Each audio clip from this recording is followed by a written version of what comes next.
ಅಬ್ಬಾ, ಎಷ್ಟು ಚೆನ್ನಾಗಿದೆ ರಂಗೋಲಿ. ತುಂಬಾ ಚೆನ್ನಾಗಿ ಹಾಕಿದೀಯ ಶ್ಯಾಮ. ಹಳ್ಳಿಯಲ್ಲೇ ಹುಟ್ಟು ಬೆಳ್ದಿರೋಳು ಇಷ್ಟ ರಂಗೋಲಿ ಹಾಕಕ್ಕೂ ಬರಲ್ವಾ? ಅದೇನ್ ದೊಡ್ಡ ಘನಕಾರ್ಯನಾ?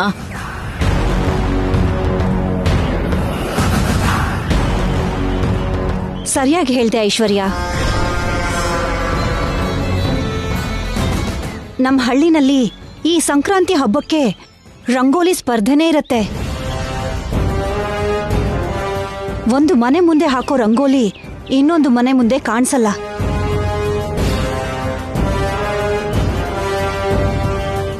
ನಮ್ಮ ಶ್ಯಾಮ ಅಂತೂ ಅವ್ರ ಮನೆ ಮುಂದೆ ಎಷ್ಟು ರಂಗೋಲಿ ಹಾಕ್ತಿದ್ಲು. ಬೆಳಗಿನ ಜಾವನೆ ಎದ್ದು ರಂಗೋಲಿ ಹಾಕ್ತಾ ಇದ್ಲು. ಮಂಜಲ್ಲಿ ಅಷ್ಟು ಹೊತ್ತಿದ್ರೆ ಅವಳ ಆರೋಗ್ಯ ಹಾಳಾಗತ್ತೆ ಅಂತ ಅವ್ರ ಅಮ್ಮ ಅಂತೂ ತುಂಬಾ ಚಿಂತೆ ಮಾಡ್ತಿದ್ರು.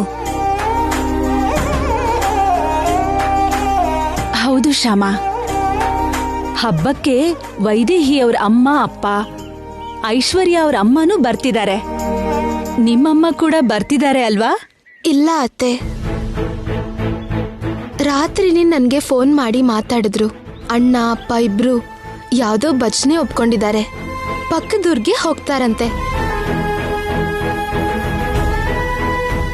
ಅದ್ಕೆ ಜೊತೆ ಅಮ್ಮ ಮನೇಲಿ ಇರ್ಬೇಕಲ್ವಾ, ಅದಕ್ಕೆ ಅವ್ರು ಯಾರೂ ಬರ್ತಿಲ್ಲ. ಹೌದಾ? ಅವರು ಬಂದಿದ್ರೆ ಚೆನ್ನಾಗಿರ್ತಿತ್ತು. ಸಾಧ್ಯ ಆದ್ರೆ ಮುಂದಿನ ಸಂಕ್ರಾಂತಿಗೆ ಬರ್ತಾರೆ ಅತ್ತೆ. ಸರಿಮಾ.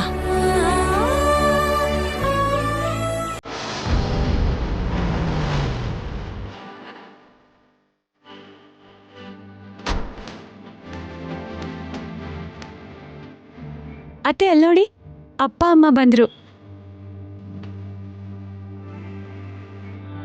ನಮಸ್ಕಾರ ಅಣ್ಣ. ನಮಸ್ಕಾರನಮ್ಮ. ಈ ಕೊಡಿ ಅಪ್ಪ. ಪ್ರಯಾಣ ಚೆನ್ನಾಗಿತ್ತ ಅತ್ಗೆ? ಇದು ಹಳ್ಳಿ ಅಲ್ವಾ, ರೋಡೆಲ್ಲ ಅಷ್ಟು ಚೆನ್ನಾಗಿರಲ್ಲ. ಪರವಾಗಿಲ್ಲ ಅತ್ಗೆ, ಆರಾಮಾಗಿ ಬಂದಿದೀವಿ. ವೈದೇಹಿ, ಅಮ್ಮ ಅವ್ರಿಗೆ ಕಾಲ್ ತೊಳ್ಕೊಳ್ಳೋದಕ್ಕೆ ನೀರ್ ತಂದ್ಕೊಡಮ್ಮ. ಸರಿ ಅತ್ತೆ. ಅಮ್ಮ ಬನ್ನಿ.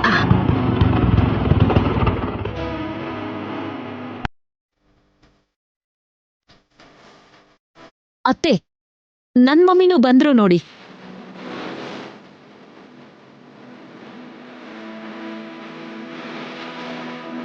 ಚಿಕ್ಕಮ್ಮ ಬನ್ನಿ, ಕಾಲ್ ತೊಳ್ಕೊಳ್ಳೋರಂತೆ.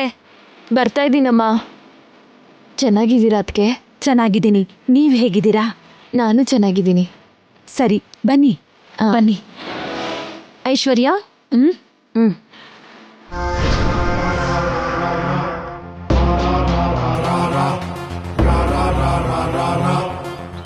ಏನು ಏನ್ ಐಶ್ವರ್ಯ ಇದು? ಮನೆಯಲ್ಲಿ ಇಷ್ಟೊಂದು ಕಾರ್ ಇದೆ. ನಿಮ್ಮಮ್ಮ ಬರ್ತಿದ್ದಾರೆ ಅಂದ್ರೆ ಬಸ್ ಸ್ಟ್ಯಾಂಡಿಗೆ ಒಂದು ಕಾರ್ ಕಳ್ಸೋಕ್ಕಾಗಲ್ವಾ ನಿಮ್ಮ ಮಾವನವರು?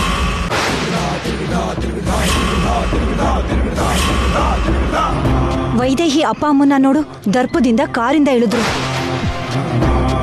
ಆದ್ರೆ ನಿಮ್ಮಮ್ಮ ಆಟೋಲ್ ಬಂದ್ರು.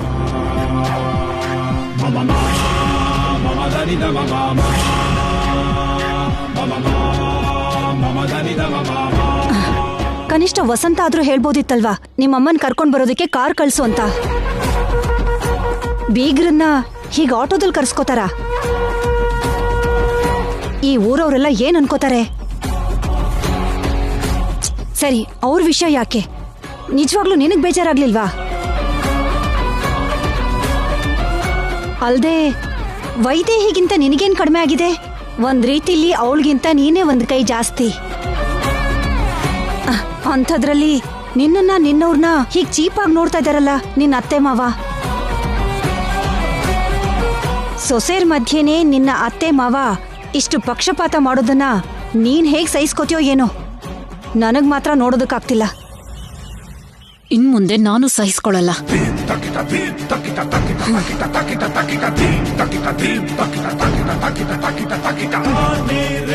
ನನಗ್ ಬೇಕಾಗಿದ್ದು ಕೂಡ ಅದೇ.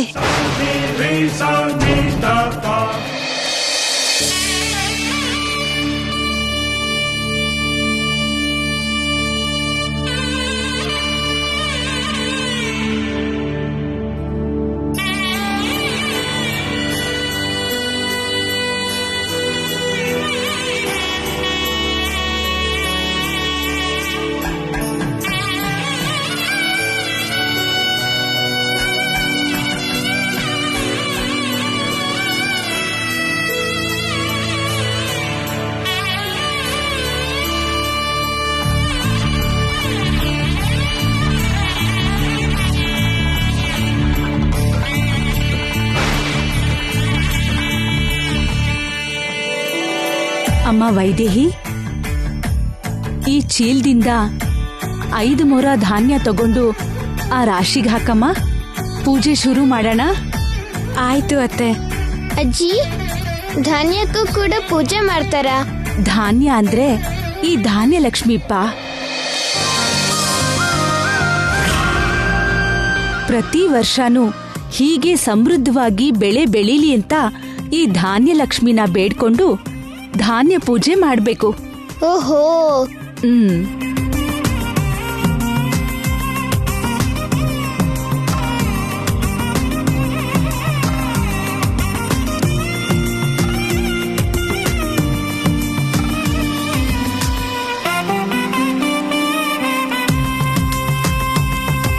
ವೈದೇಹಿ, ಈ ಧಾನ್ಯಲಕ್ಷ್ಮಿ ಫೋಟೋನ ಆ ಧಾನ್ಯಗಳ ರಾಶಿ ಮೇಲಿಡು.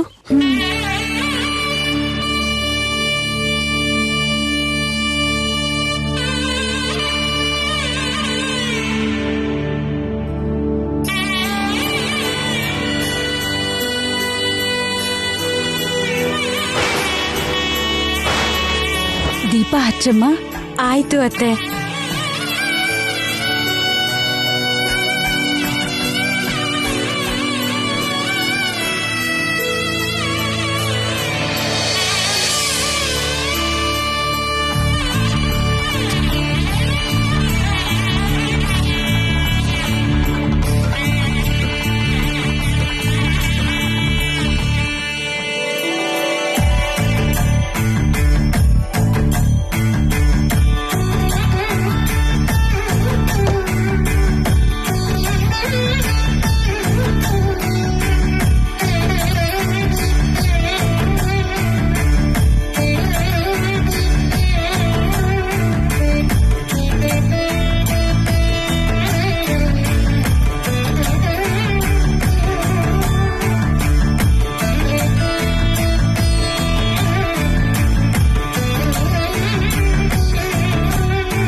ಕರ್ಪೂರ ಜೋರಾಗಿ ಉರಿತಿದ್ಯಮ್ಮ, ಅದನ್ನ ಸ್ವಲ್ಪ ದೂರ ಇಡಿ. ಸರಿ ಮಾವ.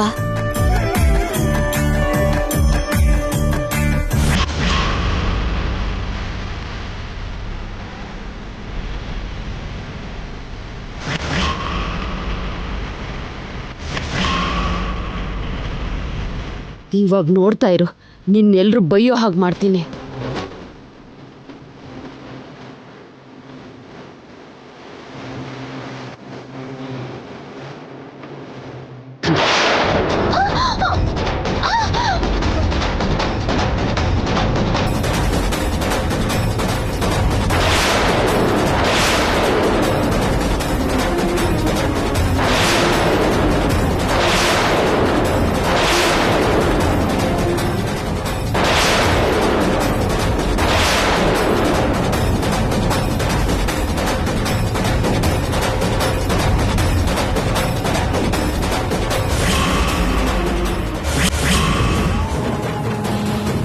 ಅಯ್ಯಯ್ಯೋ, ಬಂಗಾರದಂತ ಬೆಳೆ ಬೆಂಕಿ ಪಾಲಾಯ್ತಲ್ಲ.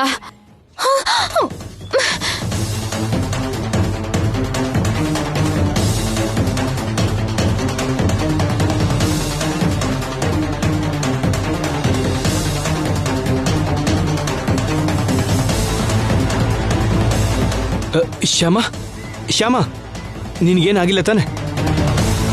ನನಗೇನಾದ್ರೂ ಪರವಾಗಿಲ್ಲ ರೀ. ಧಾನ್ಯ ಲಕ್ಷ್ಮಿ ಪೂಜೆಲಿ ಅಪಚಾರ ಆಗ್ಬಾರ್ದು. ಆಗ್ಬಾರ್ದು ಅಂದ್ರೇನು? ಆಗೋಯ್ತಲ್ಲ.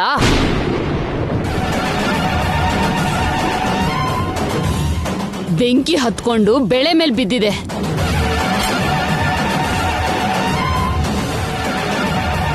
ಅಂದ್ರೆ ಅರ್ಥ ಏನು? ಬೆಳೆ ಬೂದಿ ಆಗುತ್ತೆ ಅಂತ.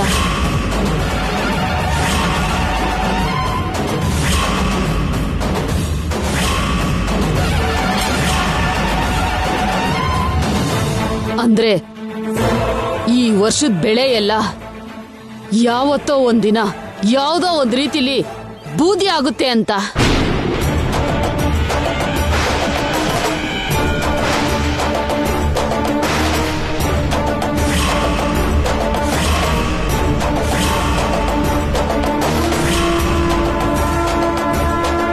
ಹೊಸ ಸೊಸೆ ಬಂದಿರೋ ವಿಶೇಷ ಅನ್ಸುತ್ತೆ.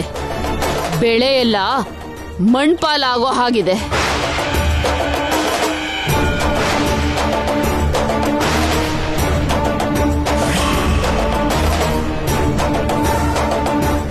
ಹಾಗೇನ್ ನಡೆಯಲ್ಲ ಬಿಡಕ್ಕ. ಉರಿತಿರೋ ಕರ್ಪೂರನ ಆಚೆ ತೆಗೆದ್ಲಲ್ಲ ಶ್ಯಾಮ. ತೆಗ್ದಿದ್ ಮಾತ್ರಕ್ಕೆ ಹೀಗ್ ನಡೆದಿದ್ದು ಅಶುಭ ಅಲ್ವಾ?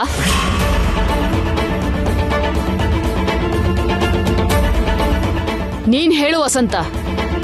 ಅಶುಭ ಅಲ್ದೆ ಇನ್ನೇನು? ಏನ್ ಶ್ಯಾಮ ಇದು? ಅಷ್ಟು ನೋಡ್ಕೊಳ್ದೆ ಹೇಗ್ ನಡ್ದೆ ನೀನು?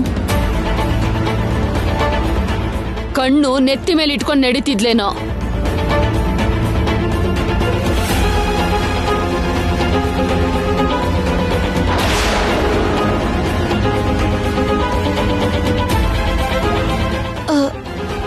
ಅತ್ತೆ, ಅದು ಏನೋ ಗೊತ್ತಿಲ್ಲದೆ. ಈ ತರ ಪೂಜೆಲಿ ಅಂತ ತಪ್ಪು ನಡಿಬಹುದಾ ಹೇಳು?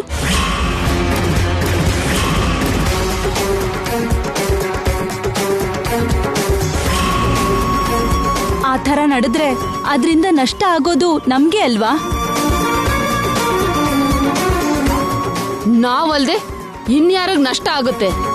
ಹೊಸ ಬೆಳೆಗೆ ಬೆಂಕಿ ಬಿದ್ದಿದೆ ಅಂದ್ರೆ ಹೊಸ ಸಂಸಾರಕ್ಕೂ ಬೆಂಕಿ ಬಿದ್ದು ಬೂದಿ ಆಗುತ್ತೆ.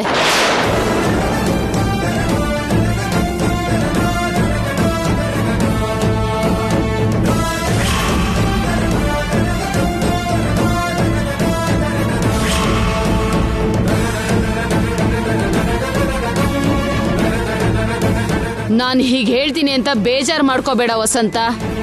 ಈ ಹುಡುಗಿ ನಿನಗೂ ನಿನ್ ಮನೆಗೂ ಸರಿಯಾದ ಸೊಸೆ ಅಲ್ಲ ಅಂತ ಅನ್ಸುತ್ತೆ.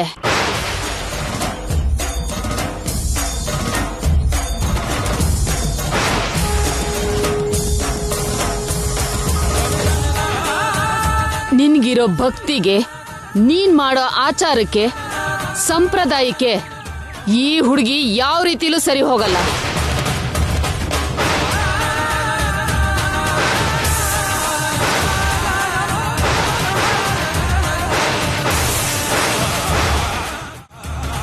ಅಕ್ಕ, ನೀನು ಗೊತ್ತಿದೆಯೋ ಇಲ್ವೋ, ಶ್ಯಾಮ ಕೃಷ್ಣನ್ ಭಕ್ತೆ. ಸಂಪ್ರದಾಯ ಆಚಾರಗಳೆಲ್ಲ ಗೊತ್ತಿರೋ ಹುಡುಗಿನೇ. ಅದೇ ರೀ ನನ್ ನೋವು ಕೂಡ. ಎಲ್ಲ ಗೊತ್ತಿರೋ ಹುಡುಗಿ ಈ ತರ ಮಾಡಿದ್ರೆ ಹೇಗೆ? ವಸಂತ ಅವಳೇನ್ ಬೇಕು ಅಂತ ಮಾಡ್ಲಿಲ್ಲ, ಅಜಾಗ್ರತೆಯಿಂದನೂ ಹಾಗಾಗಿಲ್ಲ. ಅನ್ಕೊಳ್ದೆ ಏನೋ ಹಾಗಾಗೋಯ್ತು. ಇನ್ನು ಆ ವಿಷಯನ ಬಿಟ್ಬಿಡಿ. ಆ ಧಾನ್ಯಲಕ್ಷ್ಮಿ ಕರುಣೆ ನಮ್ಮ ಮೇಲಿರೋದ್ರಿಂದಾನೆ ಅಲ್ಲಿರೋ ಧಾನ್ಯಕ್ಕೆ ಏನೂ ಆಗ್ಲಿಲ್ಲ.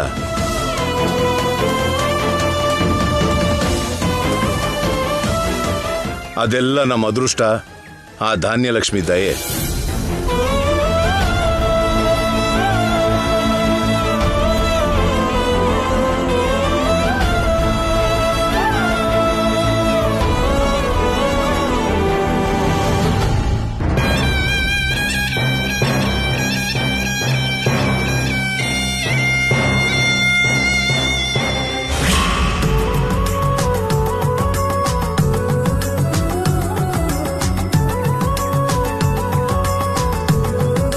ಏನ್ ಶ್ಯಾಮ, ಒಬ್ಳೆ ಕೆಲಸ ಮಾಡ್ತಿದ್ಯಾ?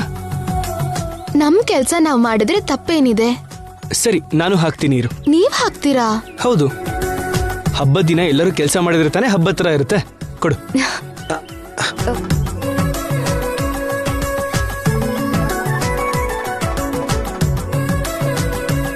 ಏ, ಎಲ್ರನ್ನೂ ಊಟಕ್ಕೆ ಕರ್ದ್ ಬಾ, ಹೋಗು. ಸರಿ ಮಮ್ಮಿ.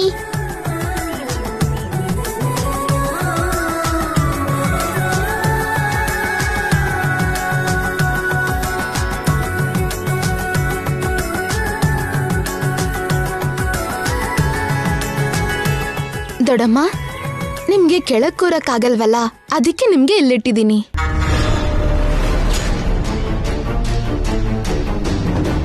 ಯಾರಿಗೆ ಹೇಗ್ ಕೊಡ್ಬೇಕು ಅಂತ ನಮ್ ಶ್ಯಾಮಂಗ್ ಚೆನ್ನಾಗ್ ಗೊತ್ತು. ಹೌದು ಹೌದು, ತುಂಬಾ ಚೆನ್ನಾಗ್ ಗೊತ್ತು. ಅಖಿಲ್, ನೀನ್ ಕೂಡ ಕೂತ್ಕೋ, ನಾನು ಶ್ಯಾಮ ಬಡಿಸ್ತೀವಿ. ಬೇಡ ಅದ್ಗೆ, ನಾನು ಬಡಿಸ್ತೀನಿ. ನೀವು ಹೋಗಿ ಅಣ್ಣನ ಪಕ್ಕ ಕೂತ್ಕೊಳ್ಳಿ. ನೀನ್ ಬಡ್ಸೋದ್ ಯಾಕೆ ಅಖಿಲ್? ನೀನ್ ಹೋಗ್ ಕೂತ್ಕೋ. ಇಲ್ಲ ಅದಕ್ಕೆ ನಾನು ಶ್ಯಾಮ ಬಡಿಸ್ತೀವಲ್ಲ, ನಾವು ಆಮೇಲೆ ತಿಂತೀವಿ. ನೀವು ಹೋಗಿ ಕೂತ್ಕೊಳ್ಳಿ. ಅವನು ಅವನ ಹೆಂಡತಿ ಇಬ್ರು ಸಪ್ರೇಟಾಗಿ ತಿನ್ಬೇಕು ಅನ್ಕೋತಿದ್ದಾರೆ ಅನ್ಸುತ್ತೆ ಅದಕ್ಕೆ.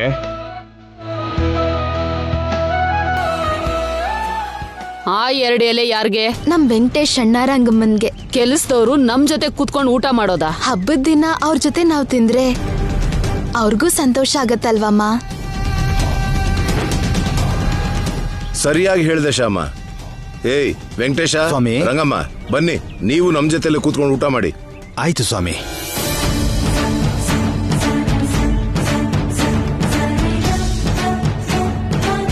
ನೀವ್ ಊಟ ಮಾಡಿ ದೊಡ್ಡಮ್ಮ.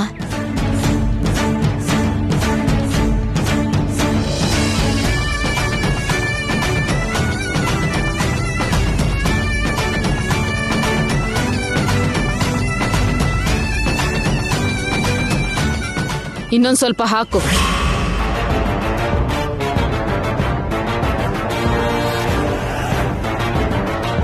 ಏನು ಸ್ವಲ್ಪ ಸ್ವಲ್ಪ ಹಾಕ್ತಿದ್ಯಾ? ನೀನ್ ಆಸ್ತಿ ಏನಾದ್ರೂ ಕೊಡ್ತಿದ್ಯಾ? ಹಾಕೋ.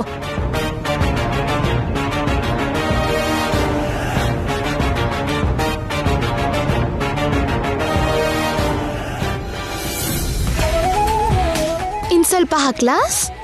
ಸಾಕಮ್ಮ. ಸ್ವಲ್ಪ ಹಾಕೊಳ್ಳಿ ಅಮ್ಮ, ಸಾಕಮ್ಮ. ಪರವಾಗಿಲ್ಲ, ತಿನ್ನಿ. ತಿನ್ನಕ್ ಆಗ್ತಿಲ್ಲ ಅಮ್ಮ. ಇದ್ ತಿನ್ನಿ.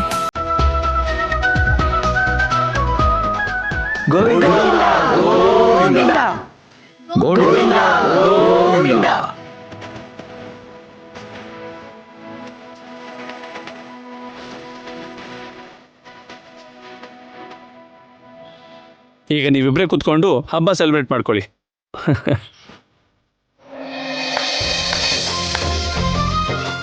ಬಾಳೆ ಎಲೆ ಒಂದೇ ಇದೆ. ಪರವಾಗಿಲ್ಲ ಬಿಡು, 1/2 ತಿನ್ನೋಣ. ಅಂದ್ರೆ ಇದನ್ನೇ 2 ಮಾಡ್ಲಾ? ಅದೇನ್ ಬೇಡ, ಜೊತೆ ಇರೋದು ಯಾವುದನ್ನು ಸಪರೇಟ್ ಮಾಡಬಾರ್ದು. ಇಬ್ರು ಸೇರಿ ಇದೇ ಎಲೆನಲ್ಲಿ ಒಂದೊಂದ್ ಕಡೆ ತಿನ್ನೋಣ, ಸರಿನಾ?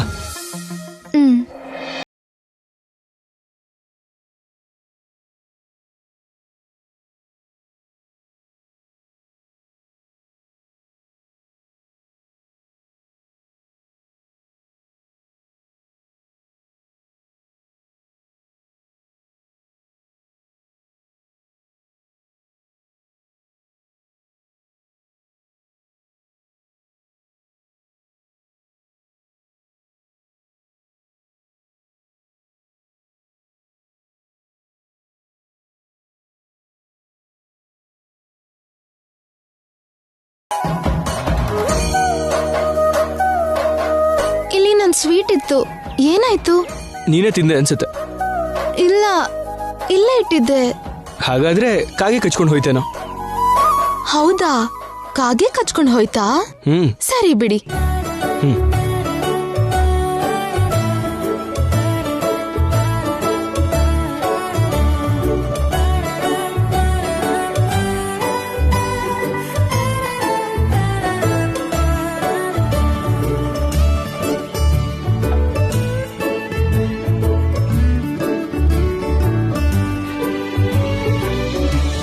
ಇಲ್ಲಿದ್ ನನ್ ಸ್ವೀಟ್ ಏನಾಯ್ತು?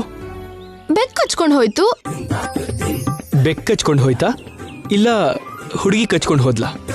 ನನ್ ಸ್ವೀಟು ಕಾಗೆ ಎತ್ಕೊಂಡು ಹೋದ್ಮೇಲೆ ನಿಮ್ ಸ್ವೀಟು ಬೆಕ್ಕೆ ಅಲ್ವಾ ತಗೊಂಡ್ ಹೋಗ್ಬೇಕು?